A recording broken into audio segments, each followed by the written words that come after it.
சரி, இப்போ நம்ம என்ன பண்ண போகிறோம், இந்த ஏன்சியன் நியர் ஈஸ்ட் அந்த முந்தைய நாட்களிலே உள்ள அந்த மத்திய பகுதிகள், பாலஸ்தீன பகுதிகள், அடுத்தது இஸ்ரேல் பகுதிகளுடைய இந்த மத்திய தரைக்கடலினுடைய பகுதிகள், ஆன்சியன் நியர் ஈஸ்ட் அப்படின்னு சொல்லுவாங்க. அதுக்கு அந்த இடத்துல உள்ளது அப்படியே மனப்பாடமாக பார்க்கணும். உங்கள் பின்னாடி கூட உங்களுடைய இது இருக்கும், மேப் இருக்கும். அப்படியே மேப்புக்கு வந்துடுவோம்.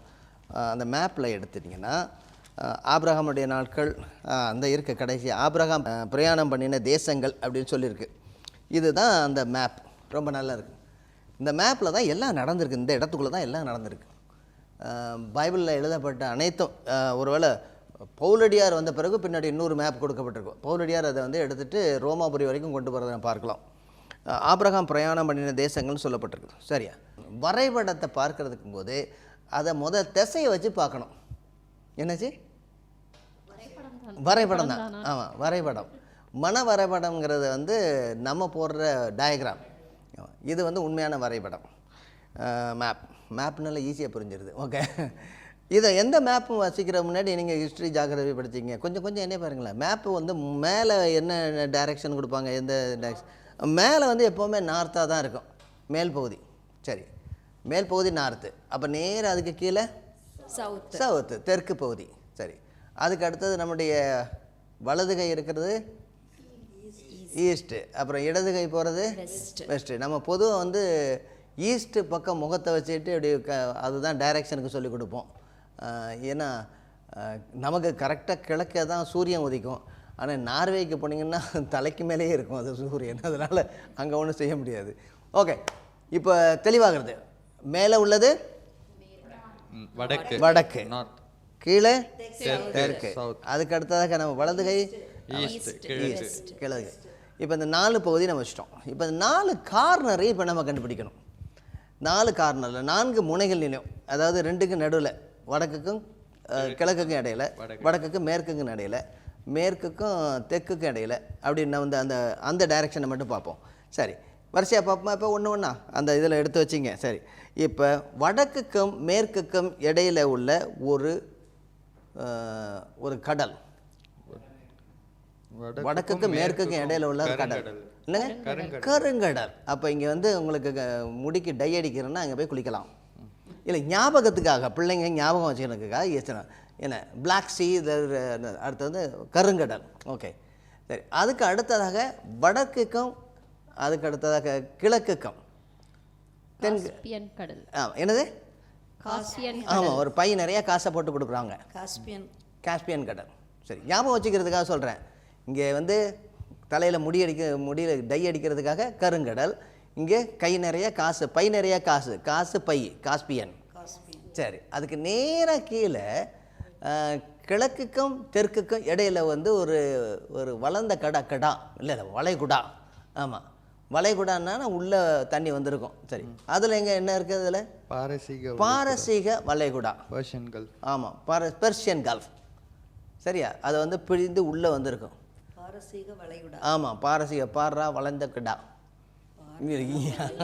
ஞாபகம் வச்சுக்கிறதுக்காக சொல்கிறேன். சண்டே கிளாஸ் நடத்தினா சின்ன பிள்ளைங்களுக்கு ஞாபகம். பாரா வளர்ந்துக்கிடா, பாரசீக வளைகுடா அண்ணா, காசு நிறைய பை, காசு நிறைய பை அண்ணா, காசு பை, அப்புறம் கருங்கடல். ஓகே, அதுக்கப்புறம் அப்படியே கீழே இந்த பக்கம் வந்தோன்னா தெற்குக்கும் மேற்குக்கும் இடையில ஒரு கடல் வருது. அதில் நல்ல உடம்பு சிவப்பானோம்னா குளிக்கலாம். செங்கடல், சிவந்த சமுத்திரம், செங்கடல். அப்புறம் அந்த பக்கத்தில் கொஞ்சம் கீழே போனோம்னா ஒரு தெற்கு பகுதி, மேற்கு பகுதிக்கு போனோம்னா பெரிய ஒரு தேசம் வருது. அந்த தேசத்தில் கோபுரமாக கட்டியிருப்பாங்க. எகிப்து. அப்படி எகிர்னா வந்து எகிப்து. சரி, அங்கே ஒரு நைஸாக ஒரு நதி ஓடும், நைல் நதி. ஒரு நைஸாக ஒரு நதி ஓடும். சரி, இப்படியே எகிரி இந்த நைஸாக ஓடுனா அந்த பக்கம் போய் தரையில் விழுந்துருவோம். மேலே போனோம்னா மத்திய தரைக்கடல். ஓகே, சரி, இப்போ ஞாபகம் வந்துருச்சு எல்லாருக்கும். சரி, கருப்பாகிறதுக்கு கருங்கடல், காசு பை வாங்கிறதுக்கு பாரா வளர்ந்த கடா, பாரசீக வளைகுடா. அப்புறம் சிகப்பாகிறதுக்கு எகிர்றதுக்கு எகிப்து, நைஸா போறதுக்கு அங்க போய் தரையில விழுந்தா மத்திய தரைக்கடல். இப்போ இவ்வளோதையும் நம்ம கண்டுபிடிச்சிட்டோம் இல்லை? சரி, இப்போ இவ்வளோ நடந்தது எங்கே நடந்துச்சுன்னா ஒரு 2 இடத்துக்கு இடையில. எது? பெருங்கடல் அப்படி சொல்லலாம், மத்திய தரைக்கடல் பார்த்தோமா, அது வந்து எங்கே இருக்குது, மேற்கு பகுதியில் இருக்குது. சரி, அதுக்கு நேராக கிழக்கு பகுதிக்கு போனால் ஒரு 2 நதி போடும். அந்த 2 நதி என்னென்னா, யூக்கலிப்டஸ் மரம் இருக்குல்ல, அதுக்குள்ளே டைகர் வந்துருச்சான். என்னது சொன்னீங்க? யூக்கலிப்டஸ் காட்டுக்குள்ளே டைகர் வந்துச்சான். 2 நதி என்னென்னா, டைக்ரிஸ் யூப்ரட்டிஸ். 2 நதி. இந்த 2 நதி ஓடுது அந்த பக்கம், பெரிய நதிகள். அது ஒரு பெரிய நதிகள். ஓகே, 2 பெரிய நதி. இப்போ இதெல்லாம் நடந்தது எந்த இடத்துல? மத்திய தரைக்கடலுக்கும் யூப்ரட்டிஸ் டைக்ரிஸ் நதிகளுக்கும் இடையில. அந்த நதிகளை எப்படி ஞாபகம் வச்சுக்கிறது? யூக்கலிப்டஸ் காட்டுக்குள்ள டைகர் வந்துச்சான் அப்படின்னு சொன்னால் ஞாபகம் வந்துருச்சு. ஓகே, சரி. இப்போ இதுக்கு இடையில 2 பெரிய தேசம் இருந்திருக்கு. 2 தேசங்கள். ஒன்று மெசொப்பொத்தேமியா. ஆமாம், மொசுக்கட்டை. பாபிலோன். ரெண்டாவது பாபிலோன். பாபிலோனியா. பாபிலோனுக்கு என்ன சொல்லலாம், எப்படி வச்சுக்கலாம்? பபுள். ஓகே, மொசுக்கட்டை, பபுள், பாபிலோனியா. இந்த 2 என்னது, 2 தேசங்கள், பெரிய தேசங்கள் இருந்துக்குது. 2 தேசம். Mesopotamia, Babylon. Babylon, Mesopotamia, Babylon. எதுக்கு 2 நதிகளுக்கு இடையில? Tigris, Euphrates. இப்போ இந்த 2 இடைகளுக்கு நடுவில் ஒரு பெரிய ஒரு ரோடு ஒன்று போகுது. அது வழியாக தான் வியாபாரம் நடக்கும். அப்போ இந்த ரோட்டுக்கு என்ன பேர்? வியாபார மார்க்கம். இது வழியாக தான் நிறைய வியாபாரத்துக்கு போயிட்டு வருவாங்க. இந்த 2க்கும் இடையில நல்ல பச்சை பசேர்னு ஒரு அரை வடிவத்தில், ஒரு பிறைன்னு சொல்லுவாங்கல்ல, அந்த வடிவத்தில் பச்சை பசேர்னு இருக்கும். இதுக்கு என்ன பேர்? பிறை வடிவ பசுமை வெளி. அது இங்கிலீஷில் ஃபெர்டைல் கிரசன்ட். இது வந்து ரொம்ப ஒரு அருமையான ஒரு கர்த்தருடைய தோட்டம் அப்படின்னு சொல்லுவாங்க. செருமையான ஒரு வழி, கர்த்தருடைய தோட்டம்னே சொல்லுவாங்க. அது போல இந்த இதில் தான் ஆதாம் ஆண்டவர் விரட்டி விட்ட ஒரு இடம் ஏதேன் தோட்டம் இருக்குது அப்படின்பாங்க. இப்பொழுது இந்த இடம் வந்து தீவிரவாதியுடைய கரங்களுக்குள்ளே இந்த நாட்களில் இருக்குது. சரி, நம்ம கதை ஆரம்பிக்க போகுது. எங்கே அது ஆரம்பிக்குதுன்னா, ஒரு ஊரில் ஆரம்பிக்குது. எந்த ஊரில்? ஊர் என்கிற ஊர். எந்த தேசத்தில் இருக்குது? பாபிலோன், மெசொப்பொத்தேமியா, பாபிலோன் உள்ள கல்தேயர் தேசம்னு சொல்லுவாங்க. அங்கேருந்து ஆரம்பிக்கிறாரு. நம்ம கதைக்கு வரக்கூடிய 4 பேர் யார்? சரி, இதுக்கு முன்னாடி நான் கேட்குறேன், எதுக்கு நம்ம இங்கேருந்து ஆரம்பிக்கிறோம்? இப்படி தான் அப்போஸ்தலர்கள் ஆரம்பிச்சிருக்கிறாங்க. இப்படி தான் இது என்னது, ஸ்தேவான் சொல்லும் பொழுது அவருடைய கதையை எங்கேருந்து ஆரம்பிக்கிறார்? ஆபிரகாமிலிருந்து மோசே வரைக்கும் கொண்டு போகிறார். சரி, நம்ம இப்படி தான் போகிறோம். ஆபிரகாம்லேருந்து நம்ம மோசே வரைக்கும் போகல, ஆபிரகாம்லேருந்து யோசேப்பு வரைக்கும் நம்ம கொண்டு போகிறோம். சரி, இப்போ 4 பேரை ஆண்டவர் தேர்ந்தெடுக்கிறார் அந்த இடத்துல இருந்து, ஒரு குடும்பத்தில். சரி, யாருன்னு ஞாபகம் இருக்குதா? தேராகு, ஆமாம், ஆபிரகாம், அவருடைய பையன் ஆபிரகாம். சரி, ஆமாம், இன்னும் பேர் மாத்தல. சாராய், அவருடைய மனைவி சாராய், அவருடைய பேரன் லோத்து. அதாவது இவருக்கு வந்து அண்ணன் பையன். ஆமாம், சகோதரன் பையன். 4 பேர் சொல்லி பார்ப்போமா? தேராகு, வயசா தாத்தா, ஆபிரகாம், ஆபிரகாமுடைய மனைவி சாராய், அப்புறம் லோத், அவருடைய ஆபிரகாமுடைய அண்ணன் பையன் அல்லது அவருடைய பேரை. 4 பேரும் புறப்பட்டு இந்த ஒரு மார்க்கம் சொன்ன வழி, அது என்ன வழி? வியாபார மார்க்கம் வழியா அப்படியே மேலே போகிறாங்க. மேலே வந்து அதுக்கு மேற்கு பகுதி, வட மேற்கு பகுதி அப்படி போகிறாங்க. போய் போய் போய் போய் ஒரு இடத்துல வந்துட்டாங்க.